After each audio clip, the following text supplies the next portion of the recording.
Something to know, fill in the blanks. Plastic is as it can't be broken down into simpler substances in nature. Plastic को कैसा substance बोला गया है? Non biodegradable. Non biodegradable किसको बोलते हैं? वैसा सब्सटेंस, वैसा मटेरियल जो सिंपलर सब्सटेंस में चेंज नहीं हो सकता है। तो we can't be broken down, यहाँ लिखा है ना।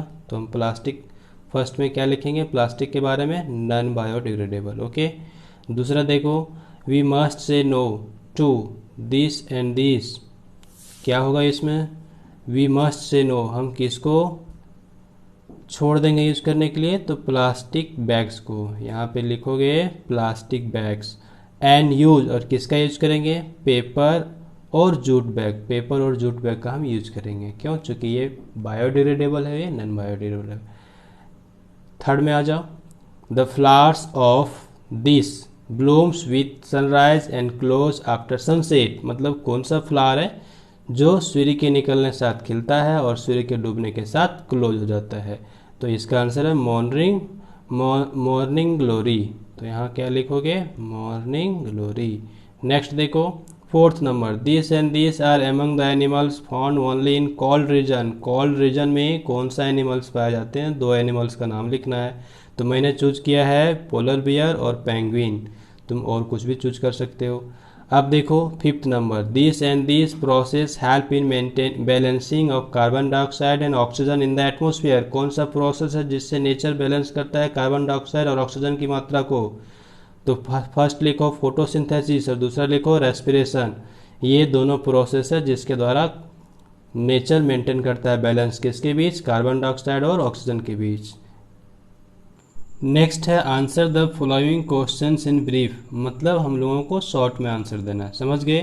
तो देखो फर्स्ट क्वेश्चन क्या कहता है, why should we segregate different types of waste. मतलब जो वेस्ट मटेरियल है उसको हम अलग अलग क्यों डिस्पोज करेंगे, क्या कारण है? तो इसका सीधा आंसर होगा कि जो अलग अलग मटेरियल होते हैं उसमें से कुछ बायोडिग्रेडेबल होते हैं, कुछ नॉन बायोडिग्रेडेबल होते हैं, इसलिए उसको हम अलग अलग सेग्रीगेट करेंगे। We should segregate different types of wastes for their proper disposal. We can classify different types of wastage in two groups. पहला ग्रुप्स क्या होगा? मतलब कुछ ऐसे मटेरियल्स है जिसका डिकम्पोजिशन संभव हो पाएगा और कुछ ऐसा मटेरियल होगा जिसका डिकम्पोजिशन संभव नहीं हो पाएगा।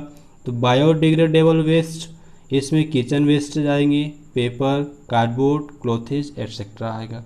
दूसरा जो कैटेगरी हम कर सकते हैं वो होगा नॉन बायोडिग्रेडेबल वेस्ट। तो इसमें क्या क्या आएगा? प्लास्टिक आएगा, प्लास्टिक का जो भी वेस्ट होगा, फिर aluminium foil, glass and batteries, ये सब जो वेस्ट होगा उसको अलग हम डिस्पोज करेंगे। सेकेंड क्वेश्चन देखो, right the meaning of the term vermi composting. Means vermi composting जो टर्म है इसका क्या मतलब होता है? आंसर, क्या आंसर लिखेंगे? देखो, the process of forming compost with the help of various worms, usually red worms, white worms and other earthworms is known as vermicomposting। क्या कह रहा है कि यह एक प्रोसेस है जिसमें हम लोग कंपोस्ट बनाते हैं। हाँ, कंपोस्ट मीन्स खाद बनाते हैं। किसके हेल्प से बनाते हैं? With the help of various worms.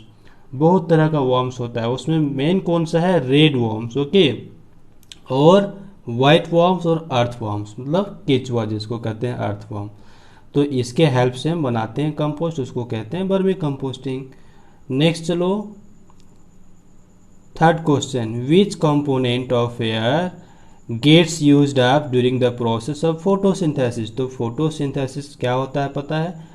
Process है जिसमें ग्रीन प्लांट्स अपना फूड प्रिपेयर करते हैं। तो इसमें एटमॉस्फेयर का, यानी कि हमारा जो एटमॉस्फेयर है उसमें कौन सा कंपोनेंट यूज होता है? Carbon dioxide gas. पता है ना, प्लांट्स कार्बन डाइऑक्साइड गैस लेते हैं एटमॉस्फेयर से। तो कौन सा कंपोनेंट यूज हो रहा है? Carbon dioxide. आंसर लिख दिए। फोर्थ क्वेश्चन में चलिए, suggest any 5 activities that can help to save our environment. हमारे एनवायरनमेंट को बचाने के लिए क्या क्या एक्टिविटीज़ हम लोग को करना चाहिए? इसमें से 5 ऐसा एक्टिविटीज़ हमको लिखना है। तो देखिए क्या क्या मैंने सेलेक्ट किया है तुम्हारे लिए, तुम कुछ और भी लिख सकते हो। 5 activities that can help to save our environment are as following. मैंने जो सिलेक्ट किया है, कोई ज़रूरी नहीं है कि यही लिखना है, तुम और भी एक्टिविटीज़ लिख सकते हो जो एनवायरनमेंट को सेव कर सकता है। पहला मैंने लिया है use of paper, jute, clothes bags instead of plastic bags. Plastic bag का यूज नहीं करना है, उसके बदले में पेपर, जूट या क्लॉथ का बना हुआ बैग यूज करना है। क्यों? इससे क्या होगा, हमारा एनवायरनमेंट में पॉल्यूशन नहीं होगा, क्योंकि ये बायोडिग्रेडेबल है, प्लास्टिक नॉन बायोडिग्रेडेबल है, इसका डिकम्पोजिशन संभव नहीं होता है। दूसरा देखो बी यानी सेकेंड नंबर में मैं क्या करेंगे हम लोग, don't throw plastic waste here and there. जो प्लास्टिक का वेस्ट मटेरियल होगा उसको यहाँ वहाँ मत फेंकना है, उसको एक प्रॉपर पार्टिकुलर प्लेस पे डिस्पोज करना है। Third number separate disposal of biodegradable and non biodegradable waste. अलग अलग हम डिस्पोज करेंगे, किसको, जो बायोडिग्रेडेबल होगा और जो नॉन बायोडिग्रेडेबल, उसको अलग अलग हम रखेंगे, डिस्पोज करेंगे। Fourth point deforestation should be stop. हाँ, जंगलों की कटाई को रोकना है, इससे एनवायरनमेंट में क्या हो रहा है, ग्लोबल वार्मिंग हो रहा है, कार्बन डाइऑक्साइड की मात्रा बढ़ जाएगा डिफॉरेस्टेशन से, समझे। तो उसको भी रोकना है, हम लोग को नहीं करना है ऐसा काम। और reduce the amount of paper in are daily life. हम लोग को अपने लाइफ में कम से कम पेपर का यूज़ करना है। पेपर का यूज़ कम करेंगे। पेपर किससे बनता है, पेड़ पौधे से बनता है, पता है तुमको। तो अगर पेपर का इस्तेमाल हम कम करेंगे तो जंगल का कटाई कम होगा, डिफॉरेस्टेशन रुकेगा। नेक्स्ट क्वेश्चन मेरा है how does nature maintain a balance between the amount of oxygen and carbon dioxide in the atmosphere.